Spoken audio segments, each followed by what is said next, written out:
के पास पहुंचे जो आप जिस गांव में विराजमान रहते हैं या जहां आपका आना जाना होता है, क्योंकि सबसे पहले आपको लोगों को यह बताना पड़ेगा कि हमारी लड़ाई किसी जाति से नहीं है, किसी धर्म के खिलाफ नहीं है, क्योंकि हमारे पूर्वजों के नक्शे कदम पे हम चल रहे हैं या हम बात करते हैं, उनको आदर्श मानते हैं, तो हमें यह भी समझना पड़ेगा कि हमारे जो पूर्वज थे उनकी किसी जाति से लड़ाई नहीं थी, किसी वर्ग से लड़ाई नहीं थी, किसी धर्म से लड़ाई नहीं थी, उनकी हमेशा अधर्म से लड़ाई थी। जिस अधर्मी ने हमारे राज्यों पे हमला करे उन पूरे समाज 36 कौम की रक्षा के लिए हम लड़े। पर हमें फिल्मों के माध्यम से या बोलने अपन के जब राजपूतों का वर्चस्व बढ़ता देखा राजनीति में, तो राजनीतिक हथकंडों के जरिए से हमें बदनाम किया गया, हमारा प्रभुत्व कम करने के लिए, हमारी लोकप्रियता कम करने के लिए, कि राजपूत अत्याचारी होते हैं। एक व्यक्ति बाय प्रूफ नहीं ला सकता कि उस समय में हमारे पूर्वजों ने उस व्यक्ति पे अत्याचार किया। हमने हमेशा लोगों की सेवा करी, लोगों की रक्षा करी, पर हमें बदनाम किया गया कि हम अत्याचारी हैं, हम लोगों को प्रताड़नाएं देते हैं। और हमारे अपनों ने कबूला कि हमारे पूर्वजों ने अत्याचार की, उसकी सजा हम क्यों भुगते? हमारे पूर्वज कभी गलत थे ही नहीं। ये सिद्ध करना पड़ेगा आप और हमको कि हमारे पूर्वजों ने किसी पे अत्याचार नहीं किया, हमारे पूर्वज कभी गलत नहीं थे, क्योंकि हमारे पूर्वजों ने जो बलिदान दिया वो आज के समय में कोई नहीं दे सकता। राजा बनना इतना आसान नहीं था, अपना सर कटाना पड़ता था, अपने लोगों के लिए लड़ना पड़ता था, तब जाके राजा मानते थे हमें लोग। आज राजा बन रहे हैं, आज प्रधानमंत्री बनेगा, आज मुख्यमंत्री बनेगा, क्या अपने लोगों के लिए मर रहा है?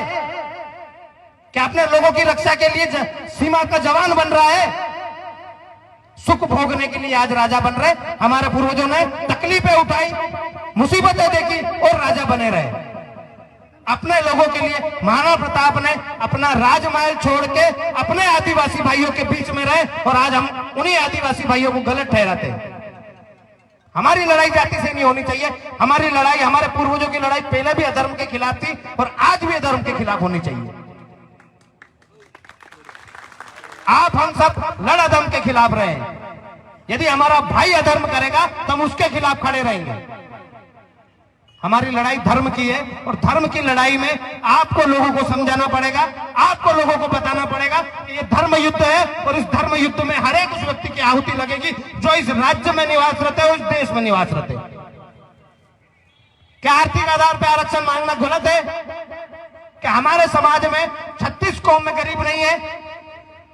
हम उस हर गरीब के लिए लड़ रहे हैं, मतलब एसटी एससी का हो, सामान्य का हो, पिछड़ा का हो, जो वास्तविक रूप में गरीब है, जिसके पास कार है, जिसके पास अच्छा बंगला है, उसको आरक्षण की क्या जरूरत है?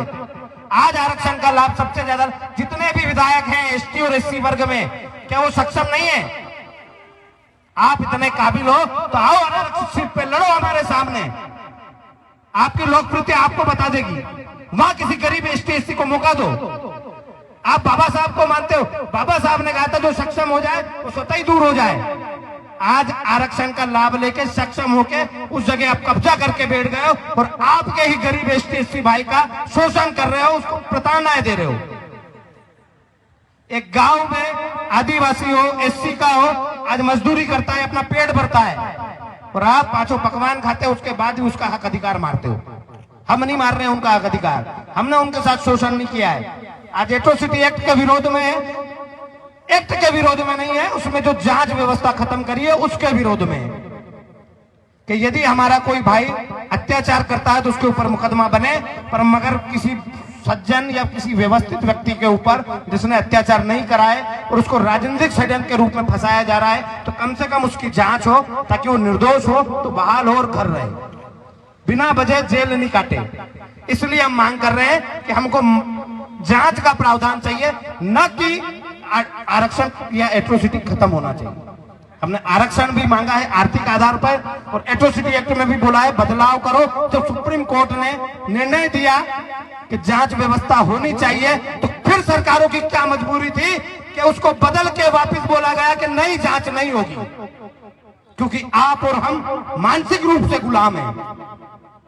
आप और हम सरकारों के खिलाफ नहीं जा सकते, हम किसी न किसी पार्टी के बंधे हुए हैं, किसी न किसी पार्टी की विचारधारा के गुलाम हो चुके हैं। और जब तक आप इस गुलामी को छोड़ोगे नहीं, तब तक आपके लिए और आपके हक के लिए कोई बोलेगा नहीं, कोई लड़ेगा नहीं। तो इसलिए पार्टी विचारधारा से ऊपर उठ के आप अपने अधिकारों के लिए लड़ो। जब पार्टी का कोई नेता आए पूछे तो उनको बोलो कि जो न्याय है न्याय संगत बात करेगा हम उसके साथ रहेंगे, जो अन्याय करेगा उसके साथ नहीं रहेंगे, भले वो किसी भी पार्टी का हो। पर हम आज मानसिक रूप से पूरी तरीके से गुलाम है और हम बात करते हैं आजादी की। हम इनकलाब लाने की कोशिश कर रहे हैं पर आप और हम आजाद नहीं है। आप जब चाहे वैसा कानून थोपा जाता है और आप उसको स्वीकार करते हो। हमारे यहाँ जावरा विधानसभा में अमित शाह जी की एक सभा थी, उसके 5 दिन पहले उन्होंने बोला था कि एट्रोसिटी एक्ट में परिवर्तन होगा। ये हुआ है, इससे चुनाव पे कोई प्रभाव नहीं पड़ेगा, हमारी सभाओं पे कोई प्रभाव नहीं पड़ेगा।